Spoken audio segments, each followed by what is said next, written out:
Waalaikumsalam warahmatullahi wabarakatuh. Nah, hari ini kita akan coba masuk ke part 3. Semua kelas sudah masuk part 3, tinggal kelas kalian aja yang belum masuk ke part 3. Di part 3 ini teman-teman adalah lanjutan dari part 2 sebelumnya. Jadi di part 2 itu kita membuat kuesionernya, terus dimasukkan ke dalam bab 2. Sekarang kita akan membuat kuesioner ini untuk responden ya. Seperti kejadian dari awal, respondennya sesuai dengan yang saya tentukan kemarin. Nah, di part 3 ini adalah teman-teman membuat beberapa pertanyaan dasar di dalam kuesioner. Ya, di dalam kuesioner itu nanti ada pertanyaan dasarnya. Info semuanya bahasa Inggris. Translate. Kita translate, nggak sampai translate-nya. Kanan atas Bu. Tolong dong Raffi. Raffi, sini. Raffi Bu. Agak Raffi, tolong Raffi. Tolong di sini. Iya. Kita Indonesia. Jangan Arab, nggak bisa itu. Atas. Itu bahasa apa? Oke, sip. Oke teman-teman, dimaklumin ini, nggak usah mau pendek ya. Jadi di part pastikan kelompok Anda itu sudah dapat nilai di atas 80 poin. Tadi ada 2 kelompok yang sudah Ibu ACC, nilainya 80 poin. Berarti hari ini bisa langsung cobain untuk bikin part 3. Nah di part 3 ini pastikan teman-teman itu mendapatkan nilai 80 poin. Berarti lulus ya. Terus yang pertama, teman-teman pastikan menentukan alamat. Tadi ini benar ya kelasnya? Senin. Nah pasti.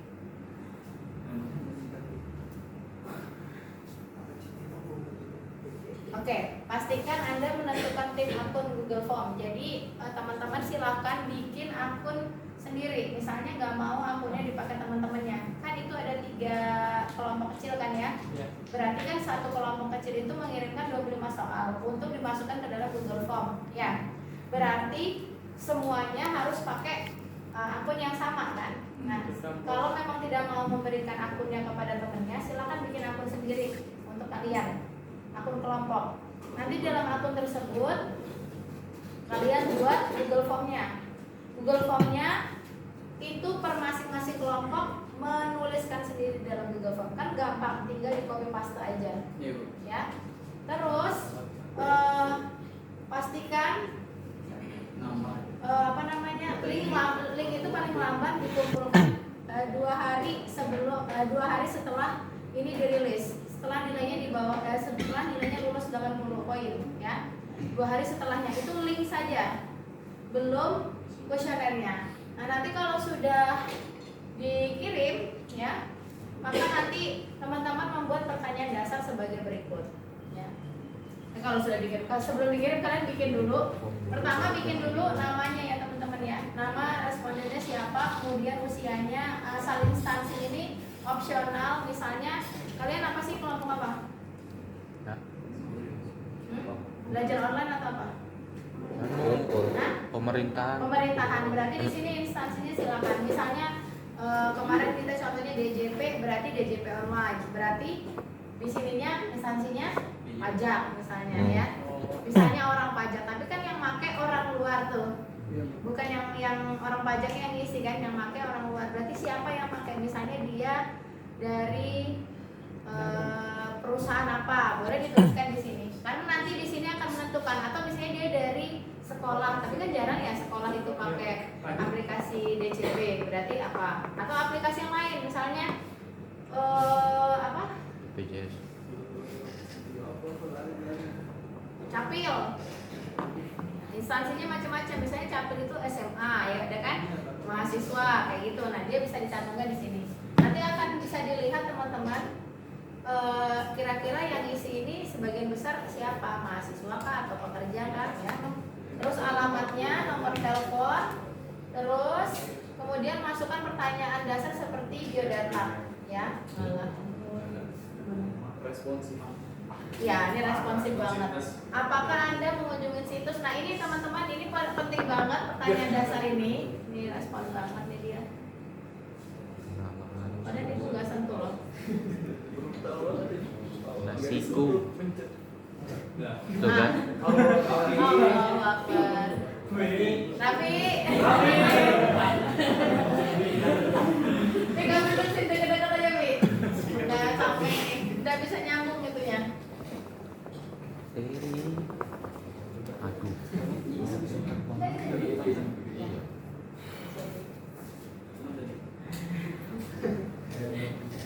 Oke ya. Terus pertama, apakah Anda sudah pernah mengunjungi situs itu atau belum? Nah, pilihan gandanya ada pernah, tidak mau, dan tidak peduli. Ada kan? Misalnya di JP online itu, tidak orang semua peduli melaporkan pajaknya, ya enggak? Ya enggak peduli lah gitu pokoknya isinya. Nah, maka nanti di sini akan dilihat berapa persentase orang yang tidak peduli itu, atau berapa persentase orang yang tidak pernah misalnya. Terus apakah Anda pernah menggunakan aplikasinya? Kunjungin situsnya aja nggak pernah, apalagi pakai aplikasinya. Kalau yang tidak pernah di atas ya, jangan nanti di sini tidak pernah, di sini pernah. Ya, jadi pastikan itu ya. Itu ketahuan itu adalah tim bayaran berarti situs. Oke ya. Terus yang ketiga adalah kalau belum pernah itu apa alasannya? Nah ini kan kalau di Google Form dibintangin gitu, wajib diisi. Yang ini gak usah diwajibkan karena kan yang mana gak usah diwajibkan? Ayo. Ya ini gak usah diwajibkan karena kan dia misalnya dia sudah pernah mengisi, kalau dia sudah pernah pakai atau dia sudah pernah mengunjungi, berarti kan otomatis dia nggak perlu menjawab yang ini ya kan ya. Kecuali dia belum pernah mengunjungi, maka dia menjawab yang ini. Pertama, tidak tertarik, konten nggak sesuai dengan kebutuhan, atau misalnya aku nggak lagi butuh nih untuk ngecek pajakku gitu, dia nggak ngelihat situs itu.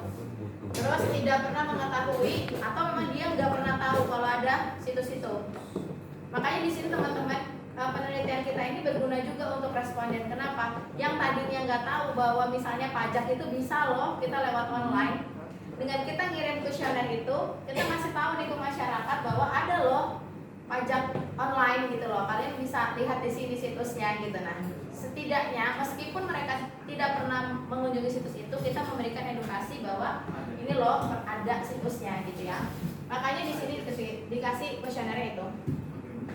Terus yang selanjutnya adalah apakah Anda mau melanjutkan survei? Nah, misalnya tadi tidak peduli. Tidak. Ya enggak gitu ya. Nanti akan kelihatan tuh persentasenya ya, dia lebih nggak peduli gitu. Nah, terus bagaimana menurut Anda tentang survei ini? Ini boleh ditaruh di belakang kuesioner ya. Nah, nanti yang dikumpul di part 3 itu adalah hasil dari semua jawaban ini. Ibu tadi ngelihatnya di mana ya? SI. Ini kali ya.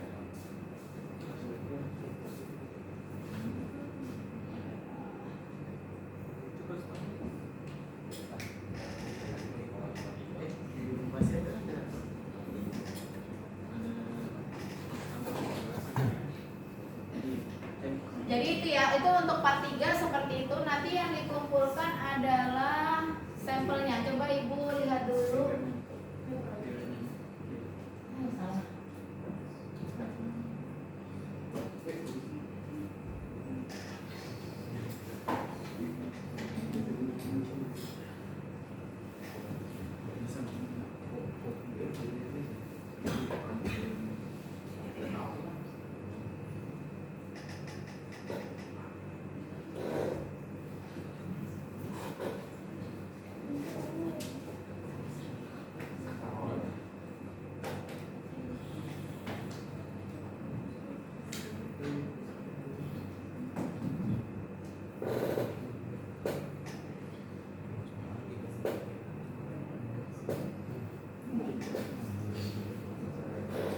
Ini kan 2 Bu. Ini kan 1 Bu.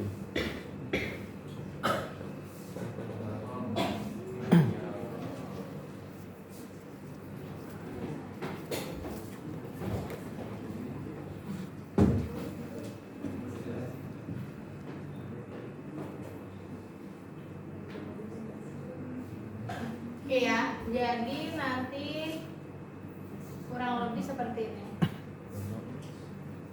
Berapa orang sih?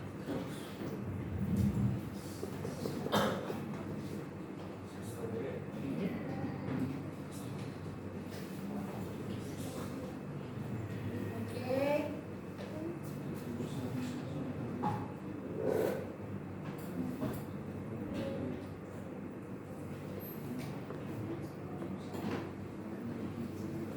Nih ya, jadi seperti ini nanti hasilnya. Karena nanti setelah part 3 minggu depan kita lanjut ke part 4 ya. Minggu depan sudah deadline, silakan mencari kuesionernya. Wah, stop ya.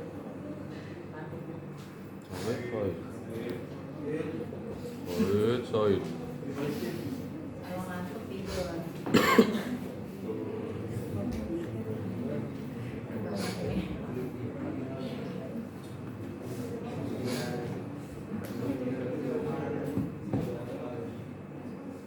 Oke, ini ya contohnya seperti ini. Nih ya, pertama, apakah Anda pernah mengunjungi situs aplikasi JKN seperti itu ya? Nah, maka di sini jawabannya adalah 87,2 menjawab tidak pernah. Tidak pernah. 87 muda. Terus kita tidak tahu kurvanya. Nah, ini biasanya yang ininya itu kita ngisi sendiri teman-teman atau meng-capture ya. Karena dia kalau kita download itu nggak muncul. Terus ini pertanyaan kedua, apakah pernah menggunakan situs atau aplikasi? Ya tidak pernah, berarti sinkron ya. Jumlah dia tidak pernah mengunjungi sama jumlah dia pernah mengunjungi itu sinkron. Ada 89,5 yang tidak pernah. Terus jika belum pernah apa alasannya? Tidak pernah mengetahui. Nah, kita jadi tahu, oh ternyata JKN ini kekurangannya selain dari tampilan juga tidak ada sosialisasi misalnya. Maka jadi masukan juga buat si instansi tersebut untuk melakukan sosialisasi guna penggunaan dari situs ini supaya lebih efektif dan tepat guna ya. Nah, ini ternyata orang tidak tahu dengan JKN itu ya. Terus apakah Anda mau melanjutkan survei ini? Ternyata dari 80% yang tidak pernah tahu tadi, dia malah tertarik untuk mengisi karena dia pengen tahu tuh kayak apa sih isinya gitu ya. Nah, selanjutnya bagaimana menurut Anda tentang survei? Nah, ini yang tadi. Berarti surveinya 62,8 dari tugasnya teman kalian ini itu disukai oleh orang lain. Cara menyampaikan pertanyaan, cara memberikan edukasi terhadap responden. Misalnya, kalian tahu nggak sih apakah ini lebih, kan pertanyaan ada gini, bagaimana pendapat Anda tentang tampilan yang masuk ke dalam learnability? Kan nanti di situ kalian kasih lingkaran bahwa ini adalah untuk menekan ini, apakah Anda paham? Itu secara tidak langsung memberikan edukasi kepada responden ya.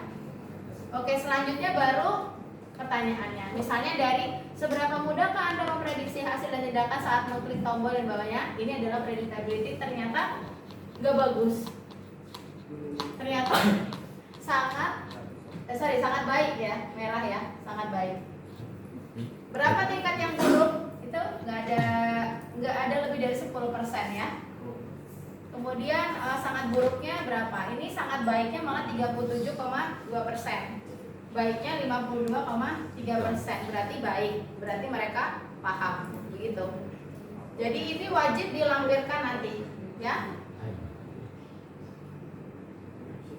Loh, ini lagi. Oke ya, itu ya. Oh ya. Istirahat dulu. Istirahat dulu. Jadi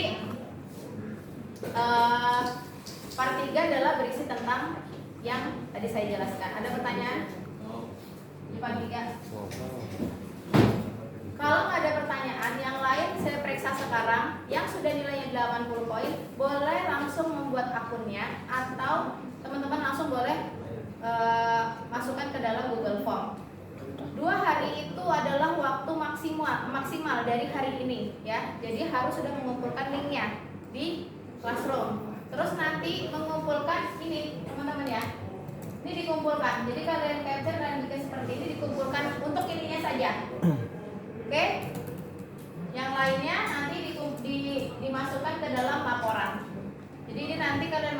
dalam classroom part 3. Paham sampai sini? Jadi dipotong-potong, nanti pada saat part 4 baru kalian masukkan. Mungkin ibu sekalian aja jelasin part 4-nya ya. Atau minggu depan aja part 4-nya. Minggu depan aja biar nggak lupa ya. Iya, Bu. Karena part 4 itu nanti adalah perhitungan. Kita pakai metode skala Likert. Ibu akan kasih rumus dari skala Likert-nya, baru ibu jelasin lagi. Ya. Karena kalau kalian nggak punya ininya, nggak punya kuesionernya, itu susah. Kalian kumpulin respondennya. Yang dihitung adalah jumlah respondennya, ya. Baru ditentukan skala dari kuesionernya. Seperti itu. Ada pertanyaan? Jadi ya masing-masing kelompok wajib mengerjakan pekerjaannya sendiri. Jadi upload sendiri. Makanya akunnya silakan tentukan. Mau bikin akun sendiri atau pakai akun ketua terserah. Yang jelas yang dikumpulkan di classroom hanya satu saja yang mengumpulkan. Itu. Oke, Bu. Nah nanti laporan ini pun sama. Nah tapi kalau laporan ini kan tinggal download aja di Google Form. Tahu kan caranya? Oke, nanti dari hasil ini teman-teman akan bisa kita lihat. Bu, kalau misalnya saya pakai kurva batang boleh nggak? Boleh juga, nggak masalah. Atau misalnya langsung jumlah orangnya berapa, nggak masalah. Karena kalau gini kan persentase 50% gitu kan. Ya. Kalian nanti pada saat perhitungan metode itu nanti yang diminta jumlah respondennya, bukan jumlah persentasenya. Misalnya yang memilih sangat baik 50 orang dari 100 orang misalnya nih. Yang sangat baik, ini untuk soal nomor 1 misalnya ini ya, yang milih 50% dari 100 adalah 50 orang. Ini baik. Sangat baiknya adalah 39, berarti sekitar 30 orang lah sangat baik. Nah nanti di nomor 2 dia beda lagi. Ini kan beda nih. Ternyata yang isi bukan hanya 86, tadi 100, ini 86. Maka nanti pada saat perhitungan metode skala Likert itu harus dihitung ulang skalanya. Gitu. Makanya pastikan 100 orang itu mengisi semua pertanyaan. Kalau ada yang misalnya di setiap soal ini ya, ini dia ngisi 100, yang ngisi 100 orang. Terus di sini yang ngisi 86 orang. Maka itu skala Likert-nya itu, skala jawabannya itu akan berbeda. Tentu akan beda hasil persentase reliability-nya itu ketika ini 100 orang dan ini 80 orang. Jadi pasti beda hitungannya. Baru nanti dibuat tabelnya, tabel 3 dimensinya. Ya. Jadi pastikan pada saat responden menjawab ya semuanya 100 orang. Semuanya dijawab. Bagaimana caranya? Coba saja. Membuat bintang. Membuat bintang pada pertanyaan. Jadi Diwajibkan, ya. Oke ya. Ada pertanyaan? Jadi nanti semua jawabannya 86 orang yang mengisi seperti ini ya. Kita semua 86 orang. Oke, ada pertanyaan? Kalau nggak ada pertanyaan, saya mau ngecek, silakan yang sudah 80 kerjakan. Untuk yang belum hadir hari ini, saya udah buat videonya, nanti tinggal di share aja. Jadi saya nggak ngulangin penjelasannya, karena kayaknya cuma kelas ini yang belum dapat part 3.